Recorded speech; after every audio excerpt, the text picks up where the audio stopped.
Afternoon Ghana, it's 12 o'clock. Time to reach for mobile water. Mobile water, unique in every way.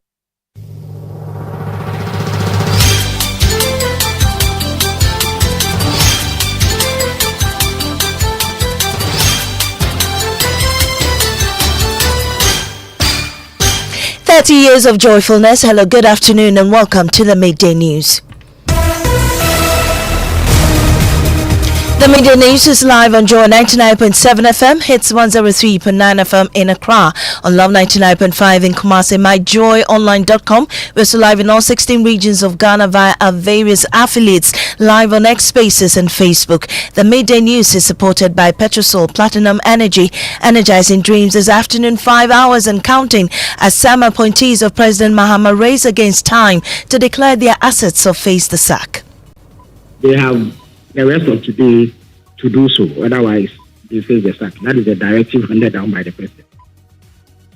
We'll reveal who's caught in the net as a governance expert describes their failure to declare assets as a blatant act of defiance against the president. When the president gives a directive, presidential directive, it's not simply pleading with you to do, it's a must. So by flouting a presidential directive alone, I think they should have been dismissed outright.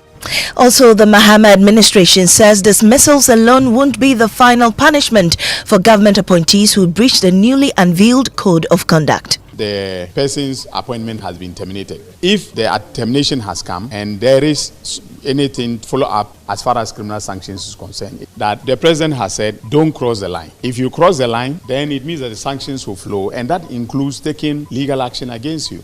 Also this afternoon, the Supreme Court unanimously dismissed former Attorney General Godfred Yeboahdame's objection to the Acting Chief Justice presiding over the panel hearing the case concerning the suspension of Chief Justice Gertrude Torkornoo. We'll bring you details of that. And also, Minority Leader Alexander Afenyo-Markin demands disciplinary action against police officer he accuses of assaulting him after videos surfaced showing the Minority Leader hitting another officer. Right from nowhere, then I was using me say, and hit me hard, and he aimed at my heart. Okay, he aimed at it. He just hit me like this. No man, why do you want to kill me? Have I done anything to you?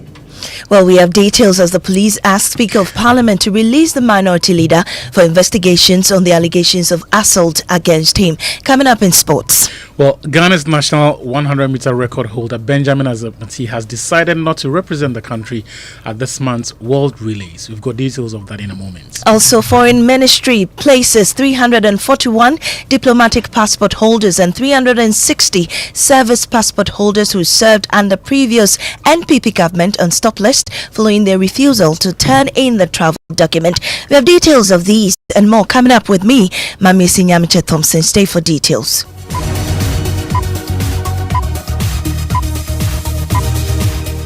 And this afternoon, with just 5 hours left on the clock, some appointees under former President John Dramani Mahama's administration are scrambling to comply with Ghana's asset declaration laws or risk losing their positions. The president issued a stern reminder that all public office holders are mandated to declare their assets within a stipulated time frame after assuming office.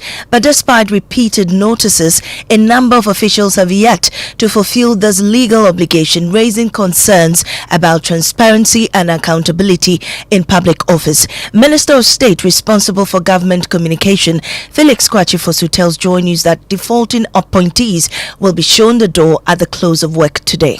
They have the rest of today to do so, otherwise they face the sack. That is a directive handed down by the president. The president expected that all those who had been appointed by the time he issued that ultimatum, and even beyond that, up until 31st December, would have complied. Periodically, updates were received from the Auditor General in order for us to know who has complied with the directive. Now it is clear who the defaulters are, and it is for that reason that the president has issued this ultimatum today. So those who fail to comply would have themselves to blame by close of. And you don't know why they have. Well, I cannot hazard a guess for them. But I'm sure that if the time comes for sanctions to be applied, which will lead to a termination of the appointments, it will be up to them to show why the termination should not happen. But as we speak, the president is not accepting any excuse beyond being able to file by the deadline that he has issued. Let me also clarify that the sanctions for those who fail to comply is 4 months. The president has directed that all of us, irrespective of whether you complied or not, pay 1 month salary The to Maame Care. the Maame Care program or the Ghana Medical Trust Fund. Now, those who fail to comply with this will have another 3 months of their salaries withheld and paid to the fund. So when you add it, that is 4 months for them. And you heard there Felix Kwachi Fosu. He is Minister of State responsible for government communications, speaking to my colleague Elton Burby. But who are the appointees racing against time to meet the deadline? Elton joins me in studio with more details on that. Elton, who are the appointees likely to be sacked? Well, we have been checking with the auditor. We are told that there's mad rush by some of these appointees to get this through before 5 p.m. So we have Nathan Kofi Watch, according to an RTR request made by the Fourth Estate. Nathan Kofi Watch, Director of Operations at the President. He was appointed in January 15, 2025, and according to what we've paid, he's yet to formally file his assets. Except Emmanuel Tepe, former finance minister, presidential advisor on the economy. There's Larry Beblo Latte. There's Nanaya Jantua, presidential staffer Charles Kipo, Dr. Peter Buamo Tukono, Samuel Ofuswampo, who says that he's done so, and so the Fourth Estate got it wrong. But that verification is yet to start. And there's Kofi Ochedakom, presidential advisor on the diaspora relations, Al Hassan Suhini, Retana Odele Sowa, deputy local government minister. There's Giselle Teteya Abutui, deputy works and housing, John Kofi Selo Dumelo, deputy food and agriculture, and of course John Kojo upon Ibrahim Tia, and then Charity Gardner. These are the including Anthony Kwesi-Sapom, Dr. Winfred Bar. These are the individuals plus others whom we are told are yet to submit. But we've been checking with the Auditor General. We are there's one rush for them to meet this deadline. Right. Thank you so much, Elton. We'll definitely keep an eye on that. Well, some anti-corruption groups and governance institutions are unhappy with what they describe as a blatant act of defiance against the president by the refusal of the appointees to declare their assets. Professor Bafwa Jumadua is a former United Nations governance consultant. Quite pleased with the initiative. As you said, no president has had the courage to even publicly chastise his appointees about this constitutional requirement that most public officers tend to ignore. So I'm happy that he's taking this step. It might not be what we expected, especially since it's in his first announcement. He seemed to have said, if you don't do it by the 31st of March, you'll be gone.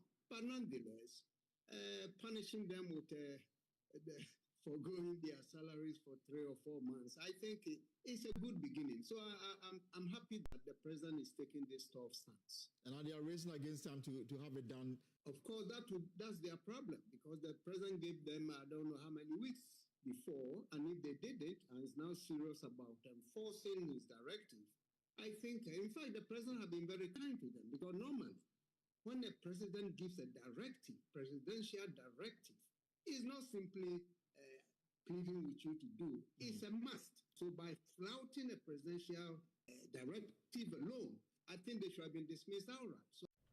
Well, the Executive Secretary of the Ghana Integrity Initiative, Mary Ada, wants President Mahama to revisit a 2013 draft that suggested ways to improve the asset declaration regime. As far back as 2013, when this current president was in power, there was a draft that was done by Shraj in consultation with civil society, and some of us played a key role in getting a draft bill in place which speaks to 3 different areas of public life. So one is the issue of asset declaration, and the intention is that we wanted asset declaration law that was punitive enough, that meets international standards and also best practice across the globe. So we wanted issues of that the asset declaration regime should be robust enough to speak to issues of visibility. And when you talk about visibility, you are talking about the assets declared being published. You are talking about issues also of ensuring that every public officer who needs to declare is in there. So we want an expanded scope of the assets to be declared Well, related to this, the Mahama administration says dismissals will not be the ultimate punishment for government appointees who breach the newly unveiled Code of Conduct. The Attorney General and Minister of Justice, Dominic Ayine, says the administration is committed to criminal prosecutions in cases where officials are found culpable. Mr. Dominic Ayine says the administration is committed to criminal prosecutions in cases where officials are also found culpable. If criminal conduct flows from what you have done, for the Attorney General to then pick up the matter and then, make sure that the courts impose the necessary criminal sanctions on you. And so I don't think that it is, enough to say, look, the person's appointment has been terminated. If the termination has come and there is anything to, follow up as far as criminal sanctions is concerned, that the president has said, don't cross the line. If you cross the line, then it means that the sanctions will flow, and that includes taking legal action against you. I've said it several times, and I will not, hesitate to investigate and prosecute anybody who is an appointee of this government who crosses the line. Because it doesn't make sense, and, for purposes of the public's sense of fairness, that past appointees will be prosecuted and then present appointees will go scot-free. That means that you are leaving room for them to be prosecuted in the future. Well, Foreign Affairs Minister Samuel Okudzeto Ablakwa is advocating for legislation to bar politicians and politically exposed persons from acquiring state assets. The portion of this code of conduct which excites me so much, I have a private member's bill in Parliament on this matter. It has to do with, the code of conduct expressly forbids any of us from purchasing state assets, whether they are lands, whether they are hotels, whether they are cars. You are not allowed. This is a watershed moment, and President Mahama ought to be celebrated. Moving on, the Supreme Court has unanimously overruled former Attorney General Godfred Yeboadame's objection to the acting Chief Justice presiding over the panel hearing the case regarding the suspension of Chief Justice Gertrude Tokonu. The former Attorney General, who described his Lordship Justice Bafoboni's participation on the panel as unprecedented, argued that it is improper for the acting Chief Justice to empanel and preside over the same panel in a matter that affects the substantive Chief Justice. After a brief recess, the panel returned and unanimously overruled the objection after evaluating the initial objection. My colleague Latif Idris is there for us and joins us on the line. Latif, why did the former Attorney General, Godfred Yeboadame, want the acting Chief Justice removed? Yes, Maame. So the argument by Godfred Yeboadame was that this is unprecedented. It is historic for an acting Chief Justice to sit on the same panel hearing a case or a matter involving the substantive but suspended Chief Justice. That was the crux of his argument. This took a very lengthy engagement between Godfred Yeboadame and the 5-member Supreme Court panel. They had to go on a recess and then return with a verdict which says that that particular objection had been overruled, and it was overruled unanimously. That wasn't the only one. Godfred Yeboadame had also raised an objection to the panel itself.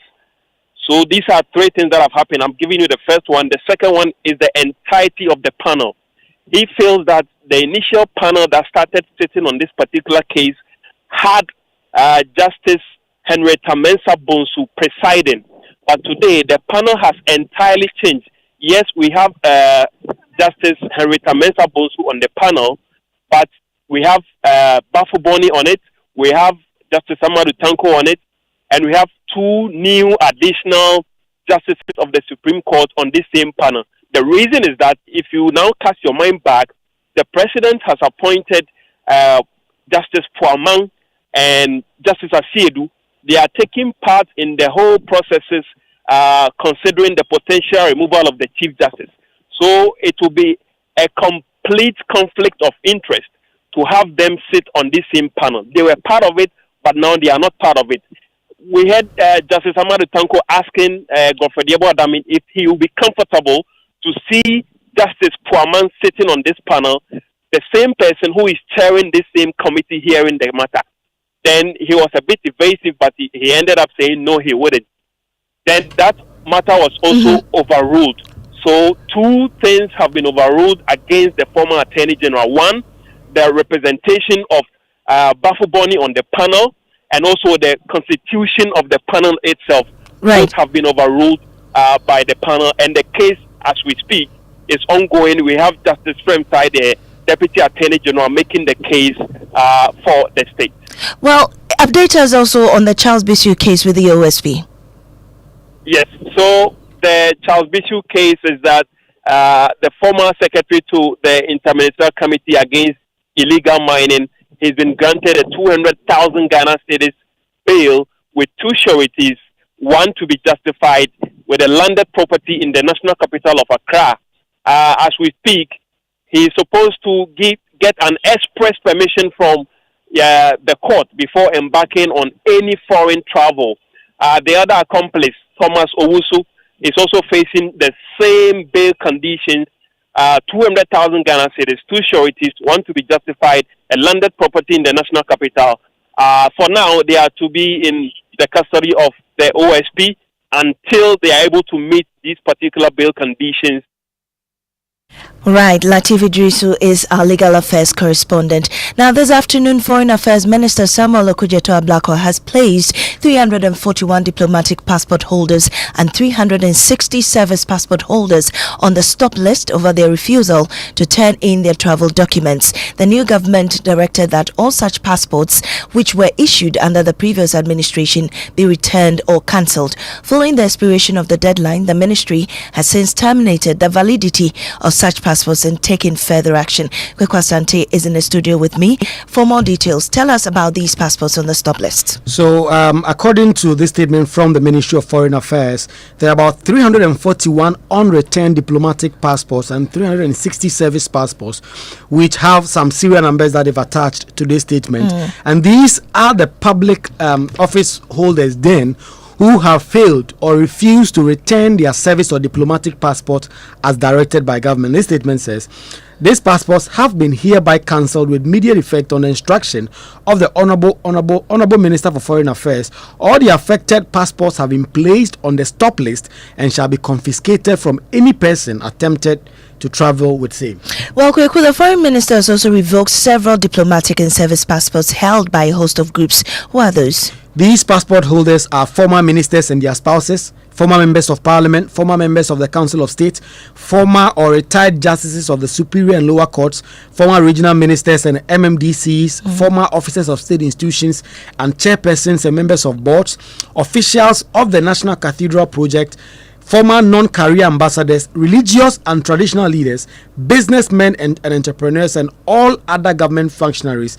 Also, all other persons holding official passports who are not currently serving in any official capacity. Thank you very much, Kweku. But you still stay with me on this story. Minority leader Alexander Afenyomarkin has formally petitioned IGP Christian Teteyonu to institute disciplinary action against a police officer he accuses of assaulting him during Monday's protest. The petition follows a viral video showing the minority leader throwing his hands at a police officer. The minority leader claims that he was rather assaulted and was fighting back after being dazed by a hit to his chest by the said officer. We'll get more on his petition shortly, but following his public statement explaining his version of the story, Alexander Afenyomarkin spoke to our sister station Adum TV this morning and offered this explanation. What enter now? Then the guy from nowhere, what enter America because they had entered. Then I was using me say and hit me hard, and he aimed at my heart. Okay, he aimed at it. It just hit me like this.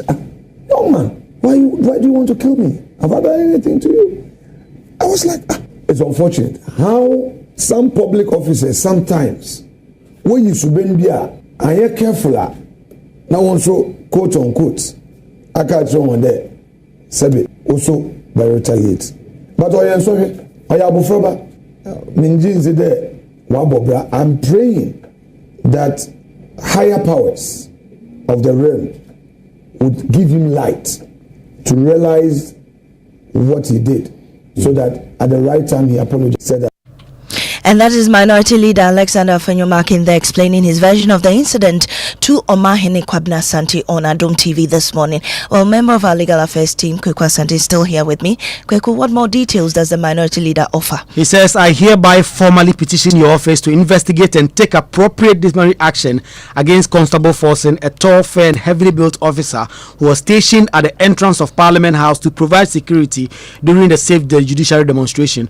Constable Forsen, the Minority Leader claim, assaulted him at the entrance of Parliament House during the demonstration. And to address this incident and correct misleading narratives circulating in the public domain, I've issued a public statement detailing the events.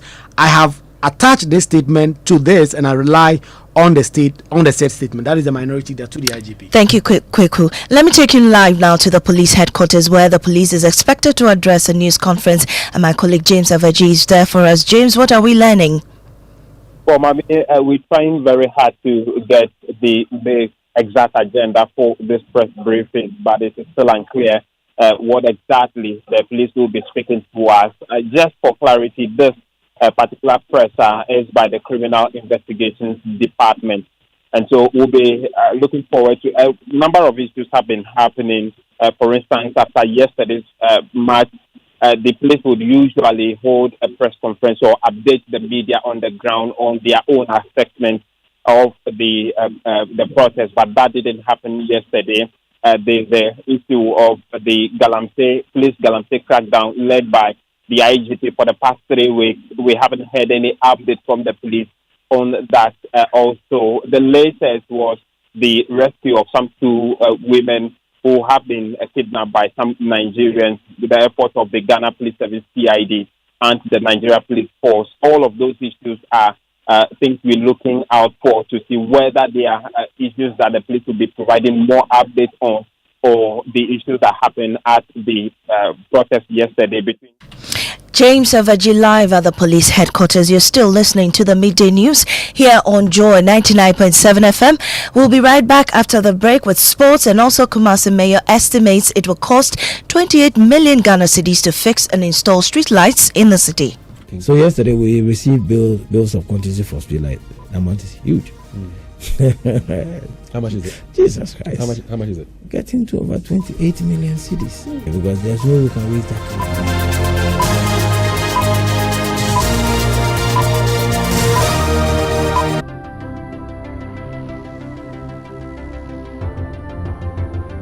When budgets are tight and money difficult to come by, you want to be sure you get the best value for your money. These are not times to be spending money fixing expensive engine problems because of cheap fuel and lubricants. Drive to a petrol source station today and buy your quality fuel and lubricants, and rest assured of fuel that lasts long and lubricants that prevent expensive engine problems. Hear the sound. Petrosol, clean fuel in full quantity. When I wake up in the morning, I brush my teeth with Kale Charcoal toothpaste. This gives me confidence all day. Anytime you meet Amma, don't be surprised I smile showing my beautiful white teeth, because I don't have cavity thanks to Kale Charcoal toothpaste for its natural charcoal properties. In fact, we are like twins. I can't go without my Kale Charcoal toothpaste. That be why I dey use Kale Charcoal toothpaste morning and night when I dey go bed safe. It dey make my teeth white when it dey comot every scent from my mouth inside. My confidence level they go up, so I dey show my 32 teeth all. Introducing the Kale Charcoal toothpaste, formulated with activated bamboo charcoal powder, ensures whiter teeth and removes bad breath. The strong natural property of the activated bamboo charcoal removes bacteria, absorbs surface stains on our teeth caused by coffee, wines, and tobacco. Welcome, Kale Charcoal toothpaste. Kale Charcoal toothpaste, Sankofa Yenchi. Kale, happy smile. This advert is FDA approved. Papa no no, papa no no, papa no no, papa no no, papa no no, Ankasa. Polytank is everywhere, durable and authentic. Stronger brand you can trust. Polytank, we get some more Rambo and get some more Super. And the Polytank, we did Polytank. Papa no no, papa no no, papa no no, papa no no, papa no no, Ankasa. Polytank, the original, always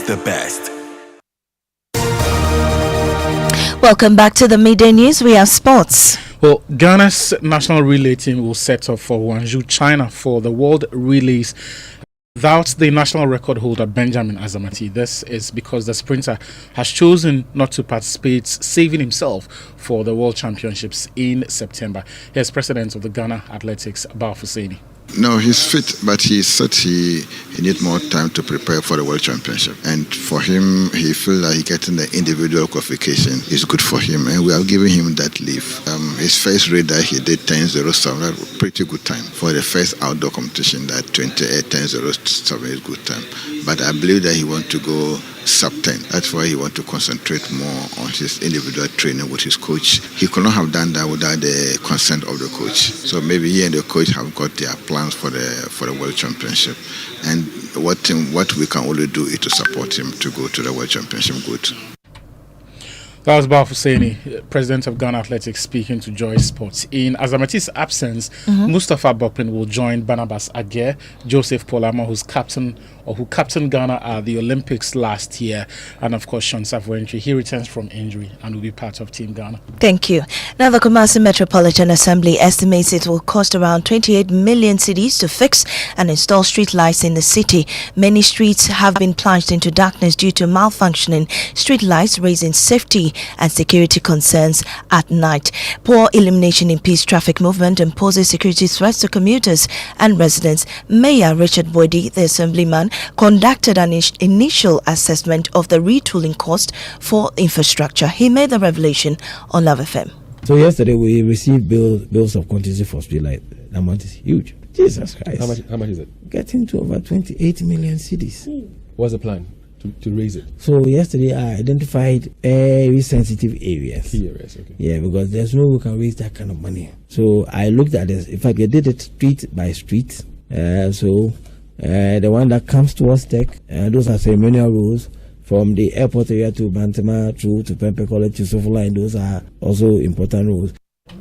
President John Mahama is optimistic that his government's flagship initiative, the 24-hour economy, will reduce Ghana's unemployment rate from the current 14.7% to under 5% by 2034 if implemented effectively. He spoke at the inauguration of the Presidential Advisory Committee on Accelerated Export Development.